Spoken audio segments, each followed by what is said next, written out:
Pak, turun dulu, Pak. Pak, turun dulu, Pak. Turun. KA Argo Bromo Anggrek dan kereta rel listrik atau KRL mengalami insiden tabrakan di stasiun Bekasi Timur, Kota Bekasi, Jawa Barat pada Senin 27 April 2026 malam. Rekaman kondisi di lapangan juga beredar di Instagram Selasa 28 April. Berdasarkan data terkini, Polda Metro Jaya mencatat jumlah korban tewas dalam kecelakaan tersebut mencapai 15 orang. 10 dari 15 jenazah masih dalam proses identifikasi di Rumah Sakit Polri Kramat Jati oleh tim gabungan Dokes Mabes Polri, Polda Metro Jaya, dan Polres Bekasi Kota. Selain korban jiwa, dilaporkan sebanyak 50 orang mengalami luka-luka akibat benturan keras saat kecelakaan terjadi.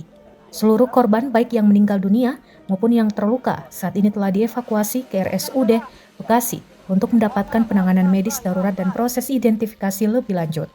Hingga saat ini pihak terkait masih terus melakukan penanganan di lokasi kejadian. Terkait kronologi lengkap kecelakaan, PT KAI menyerahkan kepada Komite Nasional Keselamatan Transportasi atau KNKT.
Download Tribun X sekarang, menghadirkan lokal menjadi Indonesia.